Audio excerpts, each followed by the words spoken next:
Greetings and Album welcome aboard to 3. the heavy. Greetings and welcome aboard to the Heavy Metal Truckers. We are your hosts. I'm Pincushion. That is Doppler, and that is Frosty.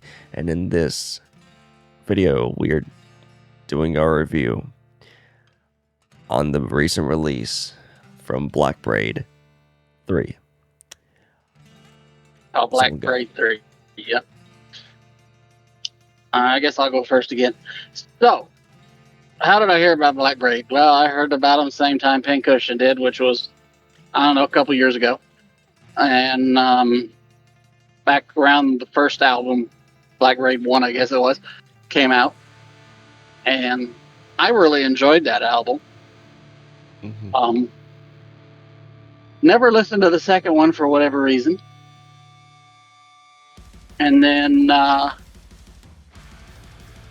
we listen to this third one, which this album, I was nervous going in because I remember the first song we listened to that we did a video of, Word Drum, whatever, I did not care for. I felt like it was, and not because it was a bad song, it didn't have as much of that, you know, ancestral Native American feel that I loved from him, at least in that song. Then we did the second song, which is, I forget what it was called, something about a stag, I think, I don't remember. Dying Breath of a Stag, something. Yeah, something. And that one was better. I liked it better than War Drum. I still didn't love it. It was okay. But it was definitely better for me than War Drum was. There you go. Yep. So because of that, I was nervous coming into this album because I was like, compared to the first album, first two songs that we'd listened to weren't on that level. To me personally, you know. Mm-hmm. There's other people that might say, "Oh, you're a dumbass," you know. They're just as good. No, that's your opinion. You know. So, like I said, it made me nervous going to this album. But after listening to the album, I can honestly say, thankfully, to me personally, again, I'm going to keep saying that because, you know, everybody's opinions are different. Those two songs were not indicative of the whole album. Mm-hmm. You know, actually, almost outside of those two songs, maybe one other one, the album did have that feel that made me initially be like, you know, enjoy listening to him. That it had that ancestral Native American feel to it. Especially like the little interludes he had in them. Some of them were just nothing but straight up Native American style, you know, music, and with the old instruments and whatnot, which I absolutely loved those. And like I said, a lot of the rest of the songs had that feel and kept that feel, and I enjoyed all of those. I don't remember the names of them because a lot of the names of the songs were 10 miles long and had like 50 words in them. Word. It's exaggerating like crazy, but you get my point. Not too much of I'm not, especially on one of them. Like, literally, the track title is a sentence. Yeah. So I'm not going to remember song names. Like, it's just not going to happen. Don't worry, I'll do it for you. Well, thank you. You know, so thankfully, for me especially, you know, honestly, probably my two least favorite songs on the album were the two singles that we listened to, which is a good thing for me in this album. Because like I said, even though I didn't love them and didn't really care for them, they weren't bad songs. They didn't have that feel that I was wanting from him. Yeah. You know, but thankfully, for the most part, the majority of the rest of the album did, which saved the album for me. It's still not, for me personally, it's still not as good as his first album. Like I know another buddy of ours, he said for him this is, you know, up there, one of the best albums he's heard this year. I wouldn't go that far, but it is a very solid album. it is a very solid album. I can think of 3 albums I would put above it at least. What, for this But year? it is a very, You mean for this year? for this year, yeah. But it is a very solid album. I still very much enjoyed it. You know, it had, for the most part, what I was hoping the album was going to have, minus 2 or 3 songs. Mhm. And you know, it has that sound that makes him unique and makes him stand out. And you know, hopefully he keeps doing what he's doing. Mind you, he's threw out these first 3 albums pretty quick. I kind of hope he waits a little bit longer on the next one to you know, even amp it up even more. But so for me, I gave this album an 8. Okay. It was a great album, which 8 begins my greats, of course. Not quite to the level of what I would say album of the year category, but the step down from that. Like to me, it was a very solid album. I would absolutely listen to it again, and if I saw it in the store and it was on sale, I'd probably grab it. Mhm. Frosty. That's my yep. So I first heard of Blackbraid listening to them on this channel. The first song I ever heard from them was the one that we did a single on, War Drums or whatever the song was. Yep. Mhm. Yep. Yep. It was intriguing enough to put it on my Spotify list. So there's that.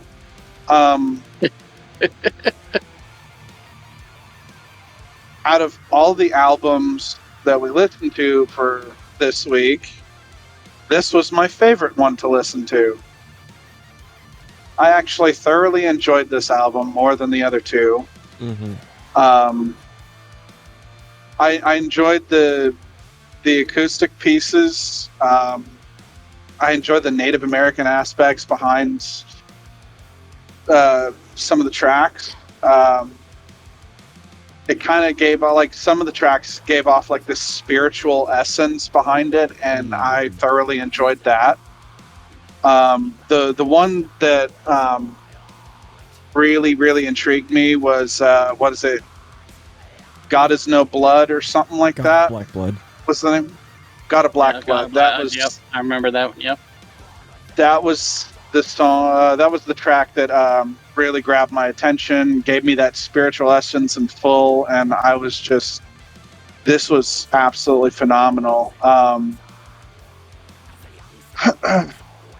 I like the entirety of this album was just quite enjoyable. Like I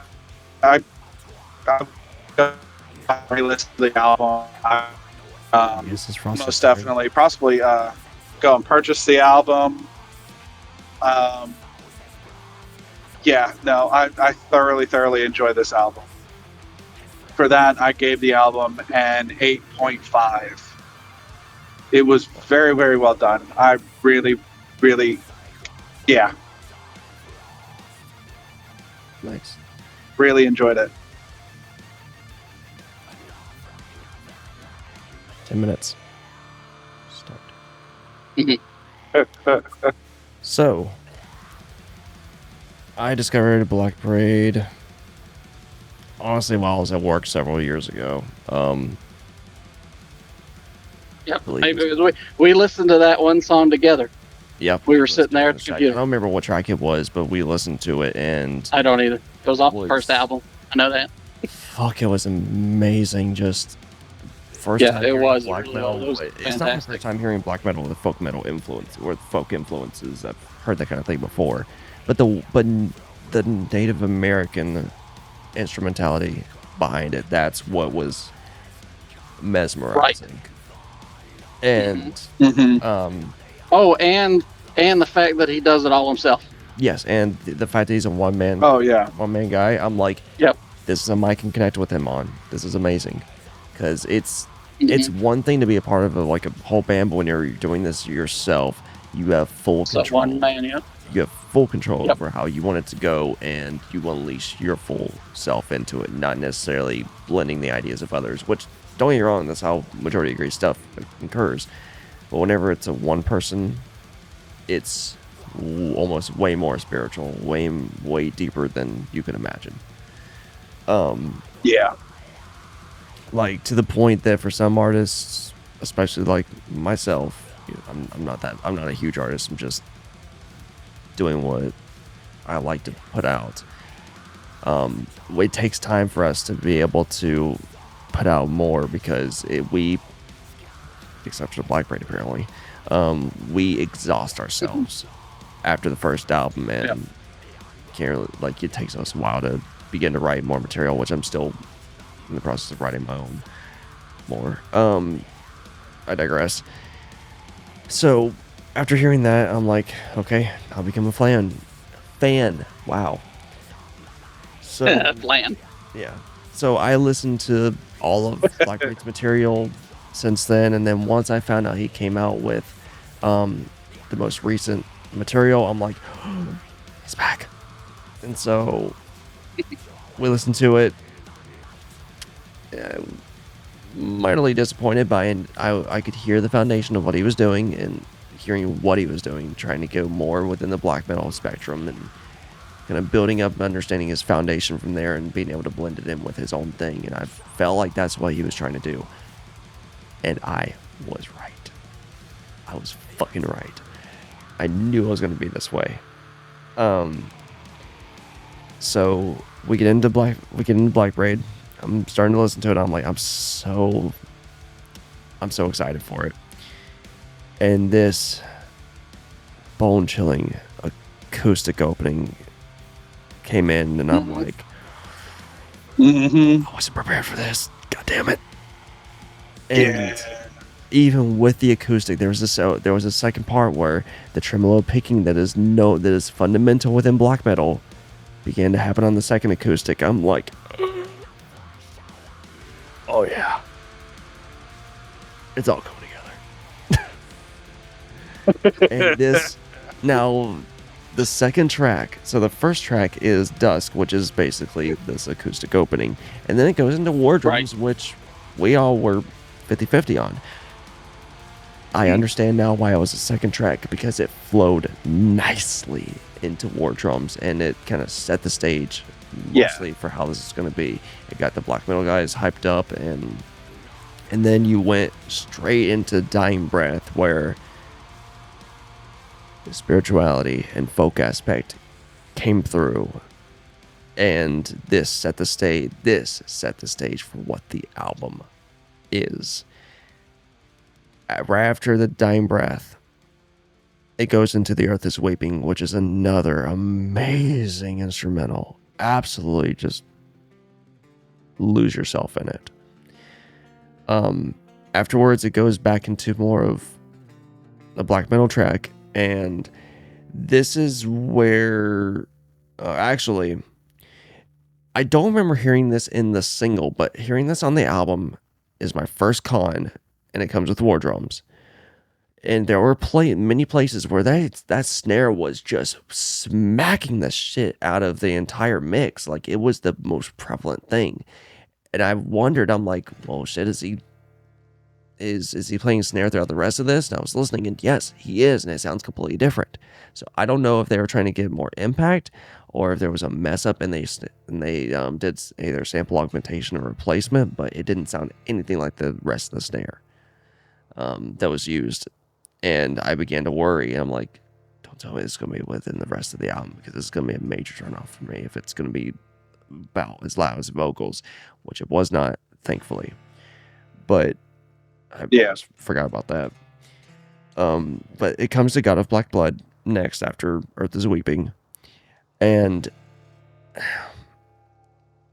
I was hearing it, and I'm like, oh God, please be careful, dude, because it sounds like, I don't know if it's just for the sake of the track itself, or if he was practicing, but there were glottal attacks I swear I was starting to hear in his vocals. To do a build up, and I don't know what your name is, I hope you're careful with this kind of thing because glottal attacks can really mess up your vocal cords if you're not careful. So, just that was one thing that I'm like, careful, dude. But aside from that, God of Black Blood was absolutely awesome. And then, just the rest of the album, absolute masterpiece. Traversing the Forest, beautiful.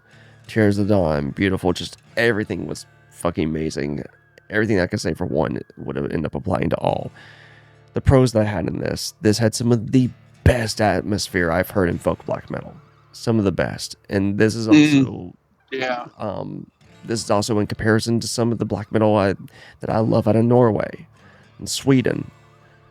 And this is talking about like from the mid 90s, from whenever black metal essentially their second wave of it got its beginning. Now the another pro is the vocals are distinct and clear for being in black metal. Like, he is one of my favorite black metal artists vocally. Like, he has amazing vocals. The clarity and distinction are amazing. The flow of the album is beyond superb. Like, this had some of the best work I've heard.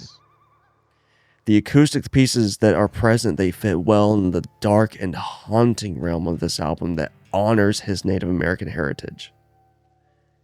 And they don't take away from the album at all. They fit beautifully as they were constructed properly for this. Dusk, The Earth is Weeping, and Like Wind Through Reeds are absolutely breathtaking for being in a black metal album. Those were the acoustic pieces that it reminded me of my album, because I have acoustic pieces in there, which I was trying to make a Funeral Doom black metal album, which ended up having more acoustic pieces in it, but it fit so goddamn well. And of course, the cons that I've already shared, but this was a fantastic album. I loved every aspect but because of those two cons, one of them was just, I was worried for him, but because of those two cons, 9.5. I am getting this album. Oh, wow. What I was going to say, like, this is where I said it's easier, because he's far more apt to give 9s than I am. Oh, yeah. It's hard. It takes a lot for me to give an album a 9. Oh, I know, and this is why I'm like, I listened to this album at least 3 times, and it was just loved it outstandingly all the way through. So far. Yeah. The reason I could not give it a 10, and if it didn't have those two aspects, it actually probably would have potentially been a 10 for me. I don't think I could give an album a 10 ever. It would be like, it would take a hell of a lot. Well, dude, in the past 2 years, I haven't given an album a 10. No, I think the highest you've given is a 9.75. So I think the highest I've given is a 9 or 9.25. So yeah, I think my highest was Nightwish's Imaginarium. Yeah, I think that was a 9 or a 9.5. Yeah, I think it was 9.5. Yeah, which he gave Imaginarium a 9.5 or 9.75. It's been one of the highest scores he's given as well. Yeah, my score for that would probably be a 9.25 to 9.5. Yeah, so it's like I don't throw the 9. I really don't throw the 9s around that much, but like you throw more than Doppler. Yeah, you I do, but it's either because like for me, either an album is so excellently well done, or it's like it's rough for me to give an in between, because either I'm pretty concrete about it. I'm just fairly concrete about it. Exception of Hellstorm. Hellstorm was that one that was just God. It was like I I'm sitting here trying to think of albums I've given 9s to, and I know I've given more than one, but I can only remember one, and that was the Shining's album. Oh God, the Shining album was amazing. Yeah, self-titled Shining album. Yeah, that's the only album I can remember off the top of my head that I gave a 9 to. I know there was another one or two, but I don't remember which ones they were. Yeah, but anywho, we're anyway in this off topic. Yeah, in this one, guys, thank you for watching this. We're really glad you could be here. if you have any opposition, I don't know, I'm not sure how you would, but if you have any opposition, feel free to fight us in the comments. And until next time, guys, keep rolling heavy.